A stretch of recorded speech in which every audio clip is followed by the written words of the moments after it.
Assalamualaikum warahmatullahi wabarakatuh. Bismillah walhamdulillah wassalatu wassalamu ala rasulillah Sayyidina Muhammad ibn Abdillah wa ala alihi wa sahbihi wa mawalah la hawla wa la quwwata illa billah amma ba'd. Pada saudaraku kaum muslim-muslimat pemirsa mata channel rahimakumullah, banyak narasi yang datang dari para pembatal nasabah alawi, narasi liar dan sumbang, narasi yang tidak pantas disampaikan dari orang yang selalu bicara fakta dan data dan selalu mengatasnamakan ilmiah. Kenapa? Karena narasi itu tidak ilmiah sama sekali, dimana diantaranya mereka membantah nasabah alawi berangkat dari perilaku oknum, ya, dimana dianggap tidak mencontoh dan tidak mengikuti akhlak yang mulia Rasulullah SAW. Dari situlah mulai penelitian yang pada ujungnya mereka membatalkan nasabah alawi. Yang ingin saya sampaikan, sangat naif ya kalau kesalahan satu oknum disematkan pada satu klan, dan juga sangat keliru ya, natijah yang salah. Kesalahan oknum akhirnya sampai membatalkan nasab. Kita tahu siapa Qabil, anak Nabi Adam alaihissalam. Kita tahu siapa anak Nabi Nuh alaihissalam. Kita pun dengar cerita dari firman Tuhan tentang ikhwat Yusuf yang punya rencana tidak baik kepada Nabi Yusuf alaihissalam, ingin menghilangkan, ingin melenyapkan, yang pada akhirnya mereka sepakat untuk menjauhkan dari bapak mereka Nabi Yakub alaihissalam. Dan banyak kisah-kisah yang lain yang itu keluar dari keturunan yang mulia, orang soleh. Lalu apakah dengan itu kita akan menafikan mereka dari nasab ayahanda mereka? Tentu tidak. Nah, ini kalau mereka cara berpikirnya terbuka, cakrawala berpikirnya itu terbuka, mesti dari awal mereka akan menemukan itu satu kesalahan dan kekeliruan. Tapi sampai sekarang ya, mungkin sudah 2 tahun lebih, seakan-akan itu tiada. Kesalahan itu yang valid itu seakan-akan nggak ada. Ada juga narasi yang disematkan pada Ba'alawi itu adalah antek Belanda, jongos Belanda, dengan alasan dulu nenek moyang mereka migrasi dari Yaman ke Indonesia itu menaiki kapal Belanda. Ini tidak harus orang yang berilmu ya, tidak harus orang yang pintar-pintar amat untuk menjawab ini, bahwa ini adalah narasi yang sesat. Sebab apa? Sebab kalau sekarang itu kaidah itu, cara mereka itu dipakai, kita sering menaiki kapalnya produk yang itu bukan muslim. Lalu apakah akan disematkan lagi itu adalah kita ini adalah antek kafir, jongos kafir? Lalu andai kata orang pemainnya naiki kapal produk Israel, apa itu kita akan itu adalah antek Israel, jongos Israel? Tentu kan tidak.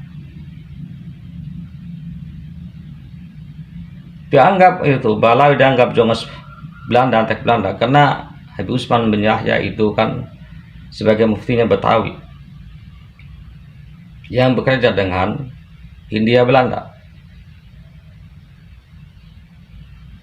Lalu bagaimana dengan orang yang dianggap oleh kalian pribumi yang itu kerja di Belanda, bahkan sampai merdeka bersama Belanda? Ada orang Jawa yang satu-satunya katanya itu berpangkat kolonel sampai Indonesia merdeka pun masih tetap sama Belanda. Lalu kita akan mengatakan itu adalah orang itu adalah antek Belanda, jongos Belanda? Tentu tidak. Sungguh narasi yang liar, narasi yang tidak objektif. Sebab ini semua hanya dinarasikan, disematkan kepada klan Ba'alawi, ya, dimana banyak ya orang pribumi bersama Belanda dulu. Ada juga orang pribumi yang itu menjadi mufti di masa Hindia Belanda. Itu Syekh Al-Banjari, cucu atau cici dari Syekh Al-Banjari. Nah, jadi narasi ini sangat apa ya? Ya membuat kita miris lah. Bagaimana orang-orang yang terdidik tetapi narasinya narasi jahiliyah.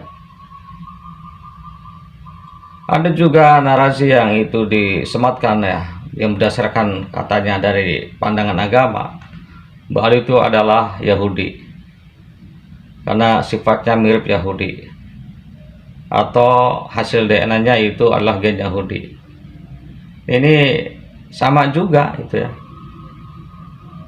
Kalau dicari-cari, dicocok-cocokkan itu ya, kita memakai madzhab cocokologi, hanya banyak kayak hal sifat Yahudi yang mirip juga dengan Pak Imad umpamanya,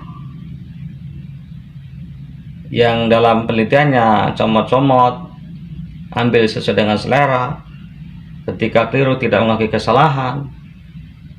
Ya, satu kesalahan disimpan satu klan dengan keadaannya algoritma gitu ya, semuanya dianggap dusta. Ya, ini kan apa, cara pandang yang liar, yang membabi buta. Nah, dianggap pribumi itu merasakan resah ya.